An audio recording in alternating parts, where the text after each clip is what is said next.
What's good, everybody? What's up, man? This is Stephen Course II, aka Mr. Qualified. It's your boy, and I'm back with my lovely co-host. Ashley Wright the first. We are back to give you another episode of the Right Quality. Man, we got a full slate of things to talk to y'all about today or discuss for y'all today, and unfortunately, we have to start with Championship Sunday and the Super Bowl that my Green Bay Packers are currently not in.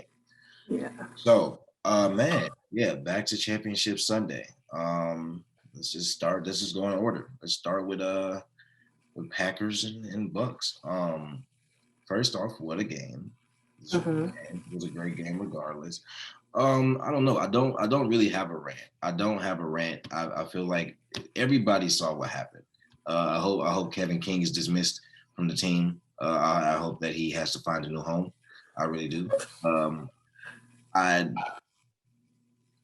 My main takeaways from the game are this: one, we did not capitalize on arguably Tom Brady's shittiest half of football that I've ever personally seen. We just did not capitalize. I think it was a mix of the Bucks defense just really not folding, but then also I'm not sure what happened. That the offense got 2, 3 and outs. I don't know.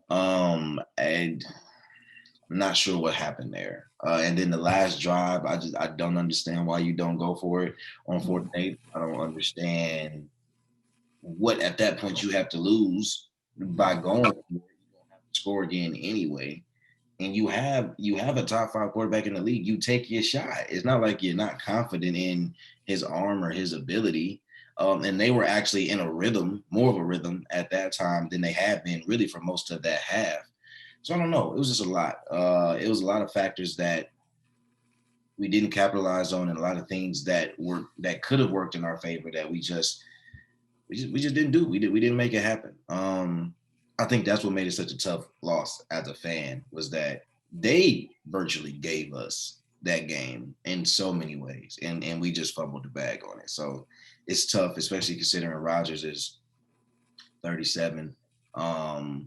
If I'm him, I completely understand, if he's unhappy with the team, even if he was to start potentially looking elsewhere, I would not be surprised, nor would I be upset, because Green Bay has essentially wasted this man's prime by not giving him resources, not giving him weapons for the majority of his career, definitely post that Super Bowl. So it's tough, and it just sucks because the narrative around Rodgers is now going to be based in his NFC Championship record and the fact that he hasn't been back to the Super Bowl and only has one. When we all understand that the quarterback takes a lot of the blame, but come on, you understand there was a 3-4 year stint where he had no defense and still had the most high-powered offense in the league, and he had a defense that got better this year, and that's why I think it's more of a disappointment, because they were as well-rounded as we've been in recent time, but it's just trash. So the day in the life of another Wisconsin sports fan is what I'm dealing with. So. Aw, you sound so depressed. It's honestly stressful. It's really irritating. Yeah, I understand from a Giants perspective. But in terms of what you said, everything you said is 100% true. Ever since Kevin King, let that Scotty Miller touchdown go, Tom Brady just kept targeting him, and he showed that he was getting exposed. He couldn't stop like a runny nose, or like he was getting exposed. And I think, while that's one touchdown that led to the Bucks win, it was also that decision making. I was very confused to not go for it on 4th down, and you have a Hall of Fame. If Aaron Rodgers retired today, he would be in Canton tomorrow, So it's like you said, give him a chance. And I thought that's what was going to happen. I thought you guys would have liked to go for the onside kick, get the ball back, whatever. I think what hurts most about that loss for the Packers is that Aaron didn't have that shot. So it kind of feels like shoulda, coulda, woulda, much like the Seahawks when they decided to throw and not give Marshawn Lynch the ball to get a touchdown in that Super Bowl. I think it's a lot of the same thing. While that was a Super Bowl and this is an NFC Championship, it's still that decision making that ultimately leads to what if. Yeah, and the funny thing is LaFleur almost pulled this off. He almost pulled this move off. And the only reason I am semi upset with the PI call is because throughout the entire game, yeah, they didn't call a thing. Like, and that's my like y'all been letting them play all day. You can in any sport, you cannot choose that time with that on the line to make a call that's been there the entire game. That wasn't even the most obvious PI of the night. So if you're gonna let them play, you gotta let them play the entire game and just let the game go however it's gonna go. It's a PI, so whatever, like the call is the call. I understand that, but that's tough. Like you can't let them play and let that become the energy of the game just to penalize them at the end when that is a third down play. That having no flag actually gives Aaron Rodgers the ball back with like 50 seconds. Yep. We all know that's enough time for him that gave him another shot. The shot that maybe LaFleur was banking, maybe LaFleur just really trusted his defense. And maybe we would have been talking about how gutsy of a call it was, for him to do that and get Aaron the ball back, and then maybe they score and we go into OT or whatever the case may be. I don't know.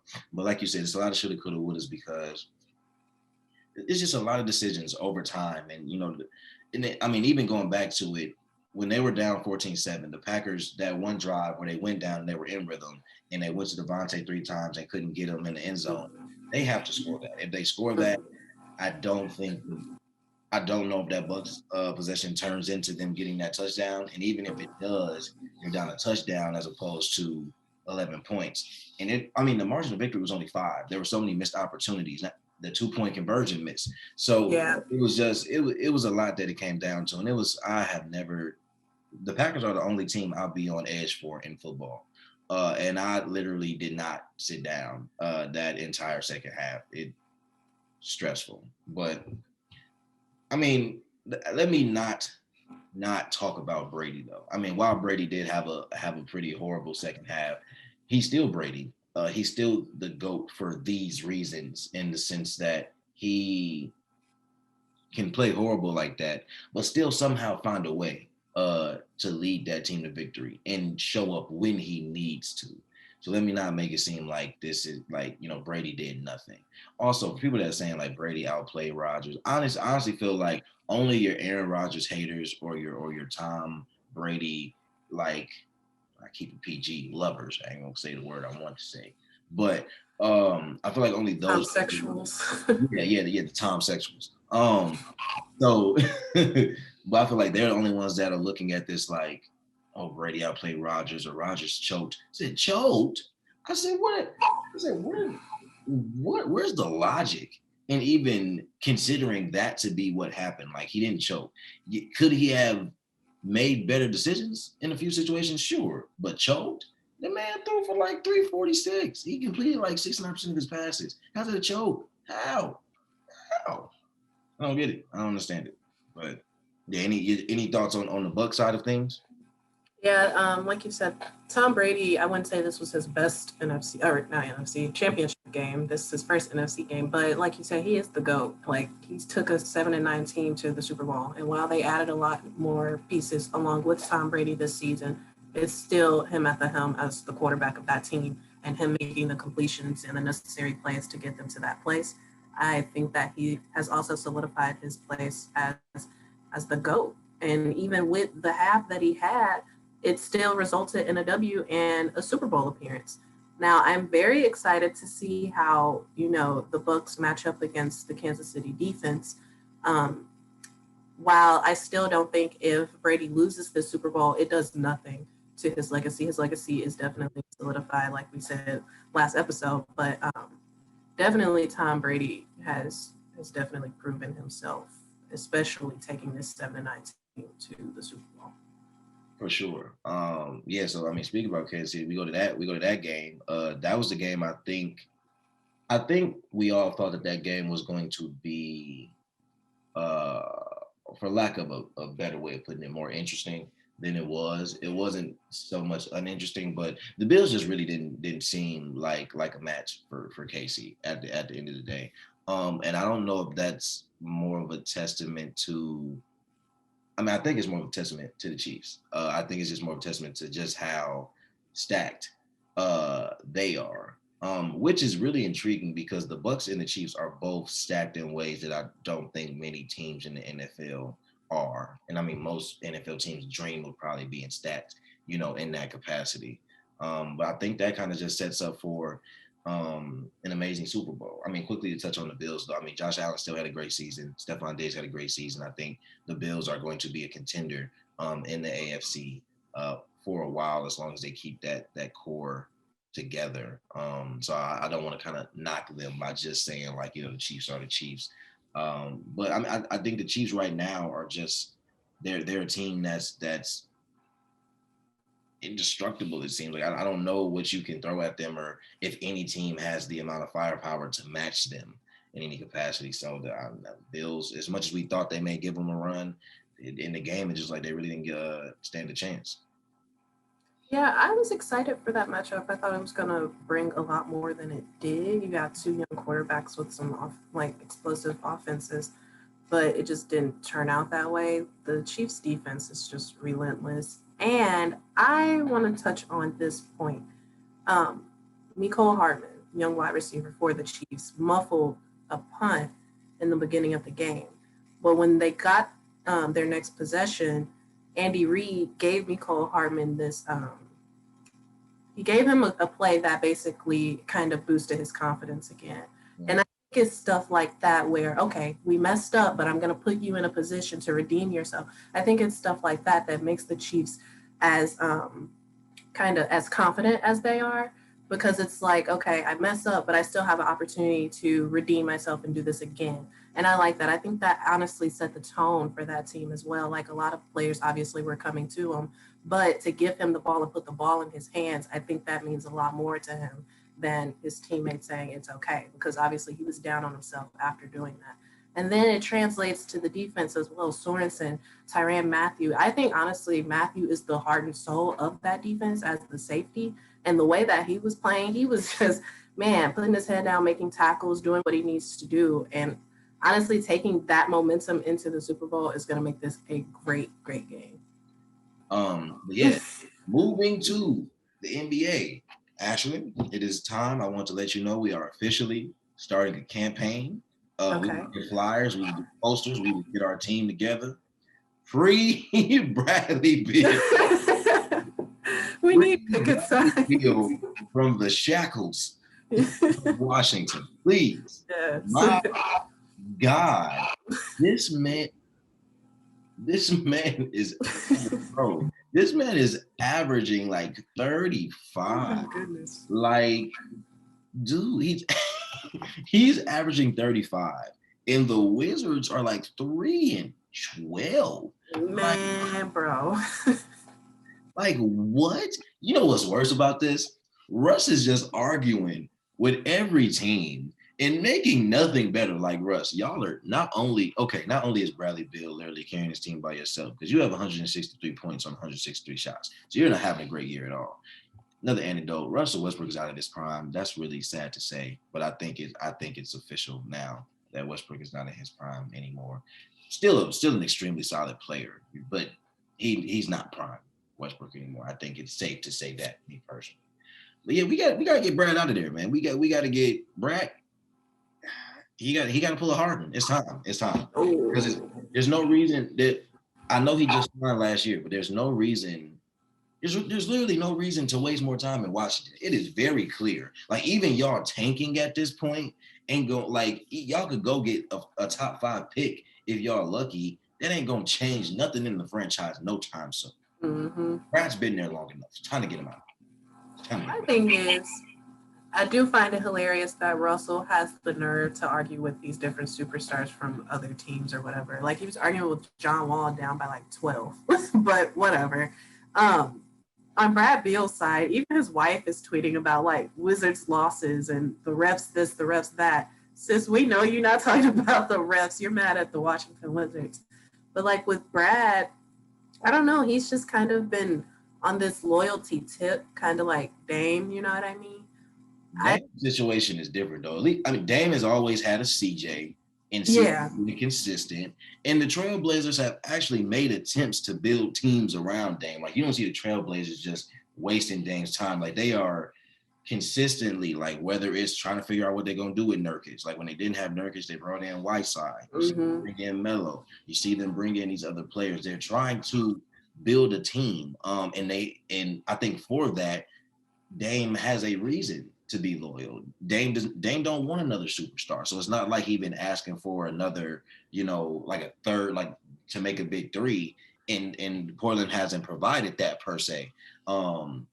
Portland, anything Dame has essentially wanted, Portland has done, to do. So I think that's the difference. Because with Beal, I think with him and Wall, I think that in the midst of them trying to figure out what's going on with Wall, they never figured out like, okay, how can we help Brad though? Like if we're gonna get rid of John Wall, what's gonna be something to help Brad? Like trading Wall for Westbrook did nothing for Bradley Beal whatsoever.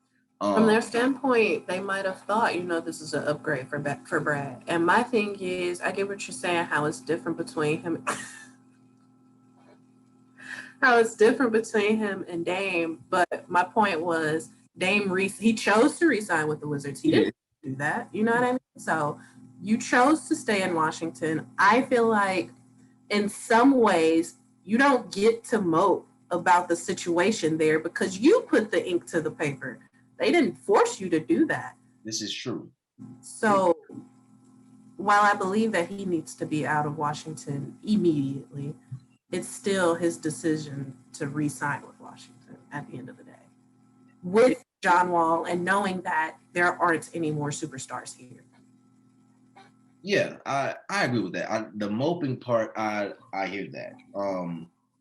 So there was a report that when he signed, Washington agreed to not send him somewhere he didn't want to go. So I believe that there was an understanding when he signed with Washington that he signed with the intention and with the expectation that a team would be built or that they would be trying to get better. And if that did not happen, that they would help him get to where he wants to go. I think. So how long does it take for him to determine that it's time to go where you want to go? At this point, I think it's time. I think he's been real kind of cryptic about it for the majority of the season. I think he kind of wanted to see, hey, maybe we just had a slow start. I mean, but seeing the fact that they went like a week without playing a game because they couldn't get enough players. And then they come back and they still drop like 2-3 straight. And this man, I don't even think I remember the last time this man has smiled. Like every time you see this man on the bench, this man is losing his mind. Like he's really losing his sanity.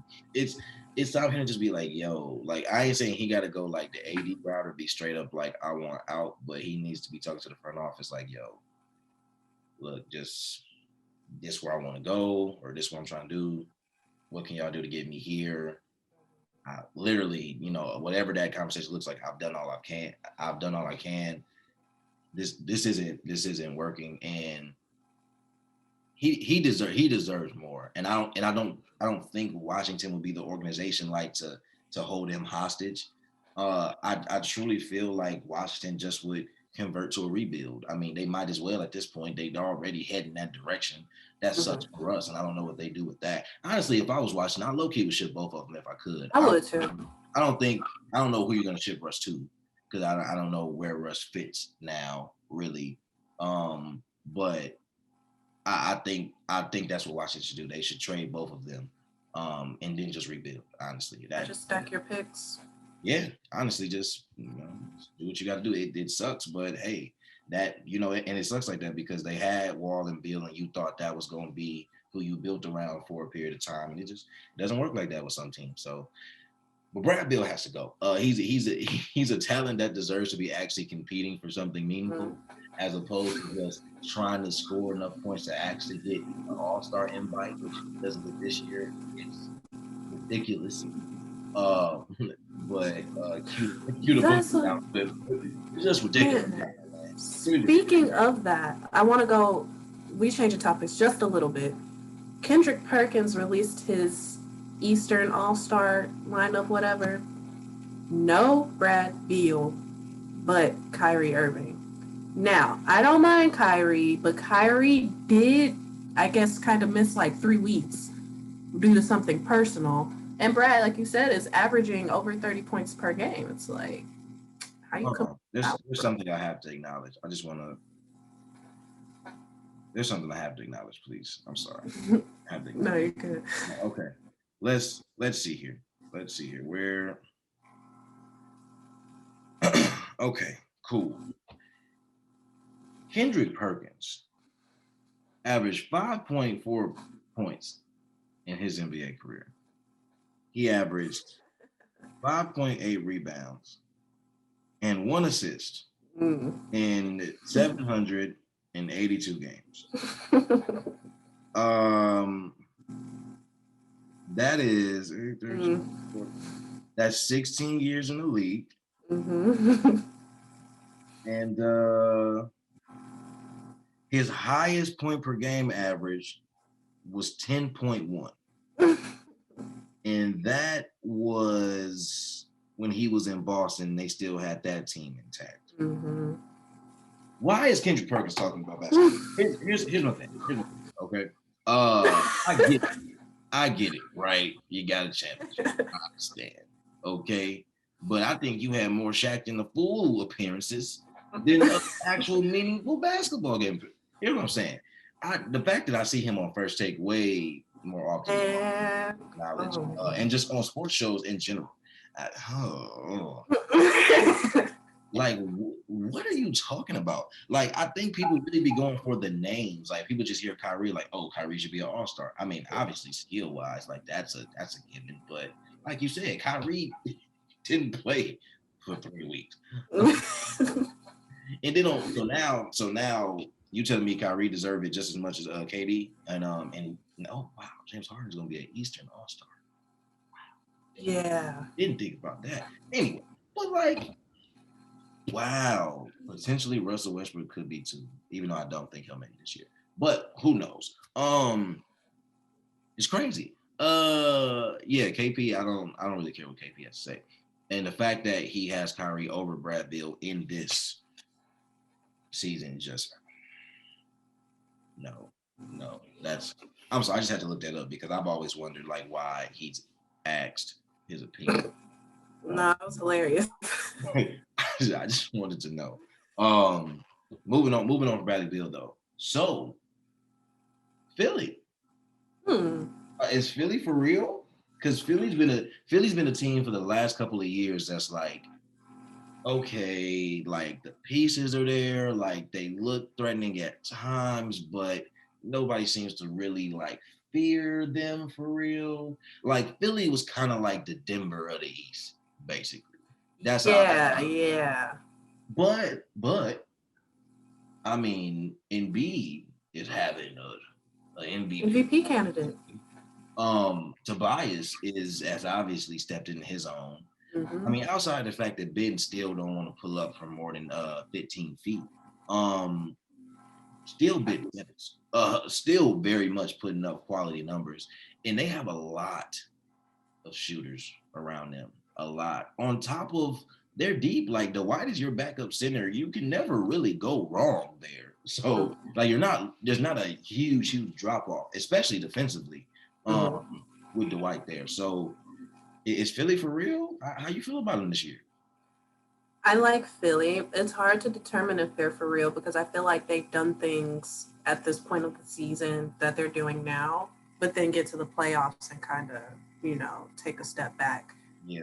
However, there is a difference in head coaches. This is Doc Rivers. And, what he's doing with this team is phenomenal right now. Like that win against the Lakers was great. I hope that they can keep it going even after the All-Star break into the playoffs and show that, it's their time. Yeah. Now, question, this was brought up. I didn't watch the video, but I saw this and thought it was really interesting. With Embiid playing the way that he's playing, do you think that this year the conversation will have to be had as to whether Embiid is taking over well, I say taking over Giannis, not trying to ignore the fact that KD is in the East and playing now, but is Embiid taking over Giannis as the best player in the East, or is he just taking over Giannis in terms of being the better player? Mm. Embiid, I feel like, is having more success in terms of stretching his game. Yeah. And ultimately, that would make him better than Giannis.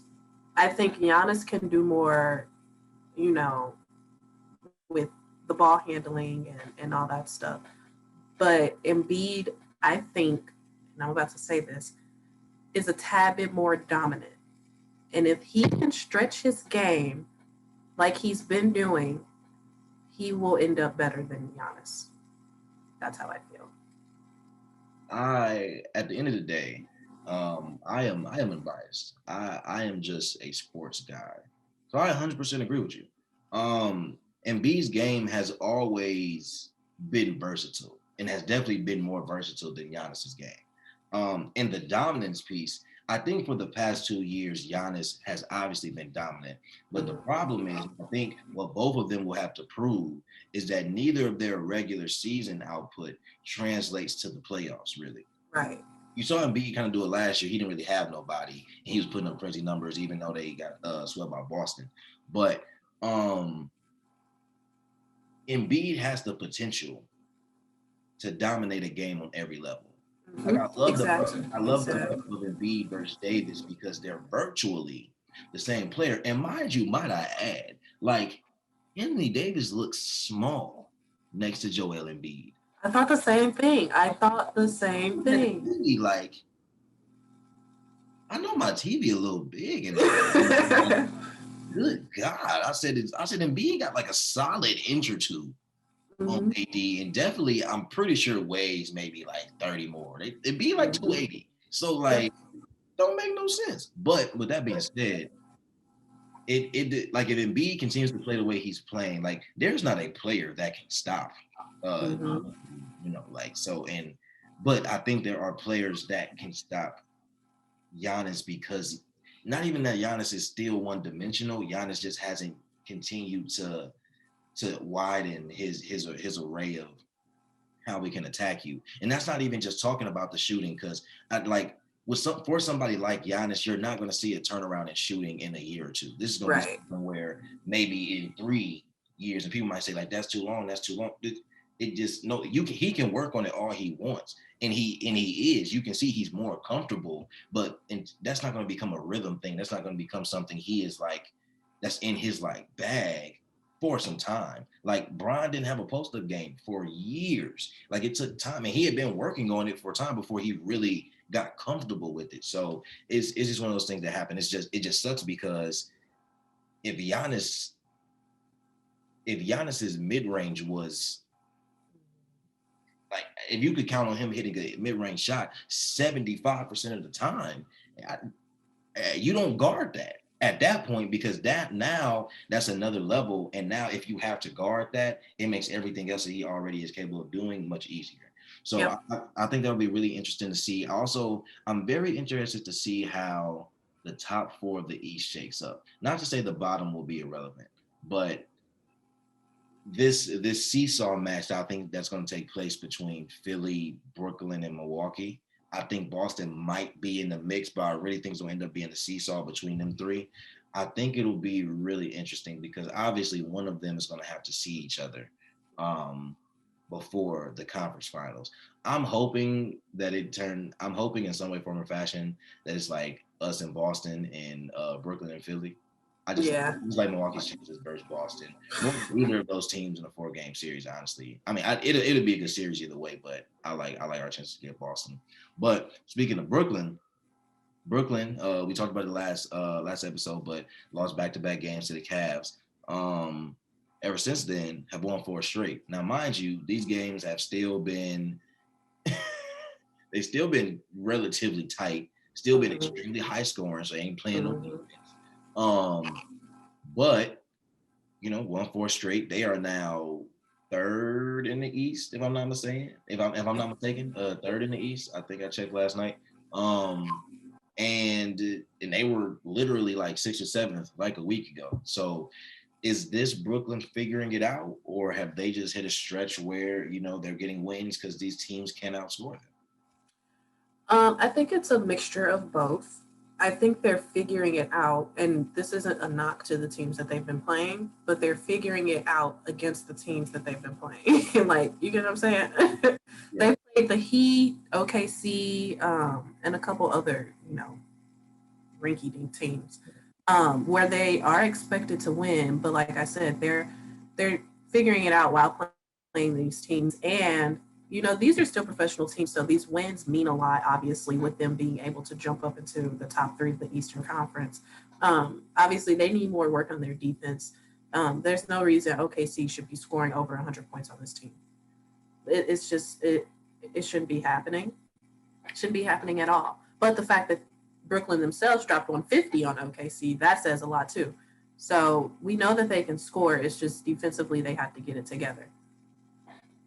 Yeah, I mean, there's no way you're not scoring with three of the probably top five scorers Yeah. alone, just scoring, period, on the same team. I don't, that just doesn't translate to playoff basketball for me, though. And I think for a lot of Mm-hmm. people, that is really going to be the question. The question is not whether they're going to make the playoffs. The question is not whether they're a threat. It's when the game slows down, when teams are studying you, and you have to play a team 4, 5, 6 times in a row. And every day they just like, okay, how do we stop this? Not because they got to worry about another team 2 days from now, or they just got done playing a team. Their focus is you. Um, I don't think it's going to translate. I just in the playoffs, I don't think you can just outscore people. But I You don't. can't. And I think that was proven when James was in Houston with Yeah, Anthony. It was offense, offense, offense, and that led them to nowhere. yeah. So I definitely feel that, and I think that I think they're going to not struggle, but I'm really interested to see them play the top teams in the East. Like I think like their game against Milwaukee was good, and you could tell like that wasn't just outscoring. Like some defense had to be played, and I guess some stroke of luck as well. But like when you play a Philly, what does that look like? When you play a Boston, and Boston at full health, obviously. What does that look like? And then if you go to the West, when you're playing the Clippers, when you're playing the Lakers, when you're playing a Utah, like when you're playing these teams, um, like especially teams that also like are defensive minded as well. How does this work? Do you think a trade for either Kevin Love that has been reported might be a possibility, or I also heard that it could? It seems like they want to do a deal with Cleveland, obviously because Right. it has all the bigs in the league. But like, whether it's Kevin Love, whether it's Drummond, do you think? Or there was another person that was going to be like JaVale McGee. JaVale McGee. Like, do you think bringing a multitude of bigs over is that the defense that they need? Like, is the defense needed at the center position? Do you think they need? I don't know how Kevin Love works. So I don't really think you need I another. was gonna say he's not. Yeah, You Kevin know, Love doesn't give me defense vibes.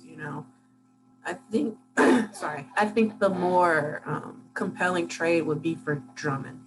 I think, Drummond would change a lot. yeah, he would definitely change a lot. I think he would bring a lot of presence, obviously, down low where they need it. And then you would just have to rely on your superstars to step up their defense at their respective positions as well. But I think a trade for Drummond or McGee, McGee is also a defensive presence. Those would make the most sense. Trading for Kevin Love doesn't do anything for me defensively. Now, offensively, you don't really need that, but that's what Kevin Love would have to offer.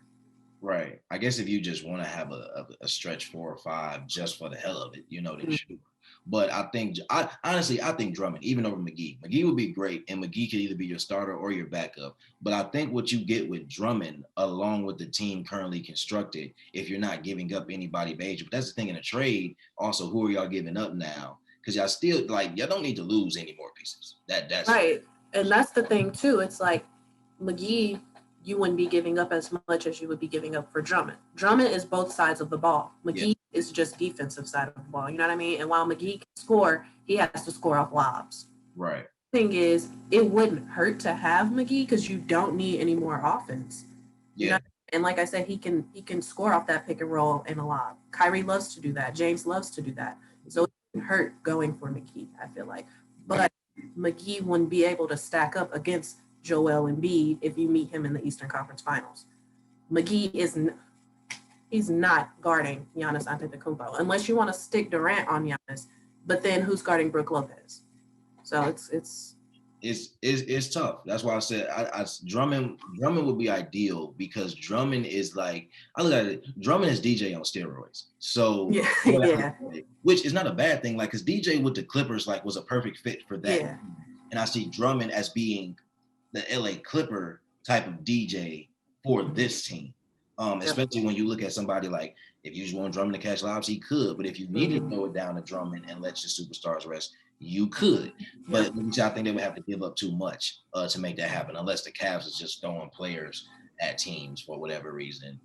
Don't know why they would do that, but whatever. But yeah, that was it. That was this episode of The Right Quality. That was our segment, Moment of Clarity. Again, if y'all want us to talk about anything, if y'all want us to discuss any specific topics, let us know at our Instagram, let us know on Twitter, whatever the case may be. Listen to podcasts wherever you listen to them. We have it on Apple Podcasts, Spotify. No, not Spotify. Is Spotify? Yes, Spotify. Apple Podcasts, Spotify, and SoundCloud. So definitely make sure you listen there. Those will be dropping the day after we release them visually. So our audio drops Tuesday. These recordings will drop on Monday. And yeah, anything else for the people? Actually, write the first. Be sure to follow TWQ Podcast on Instagram and Twitter. Got it right this time. I was tripping last week. Yeah, no, it's fine. We gonna get that right. But yeah, man, until next time, until next week, until y'all hear more sports news from us, I'm your host, Stephen Qualls II. That is Ashley Wright the first. We'll catch y'all next week.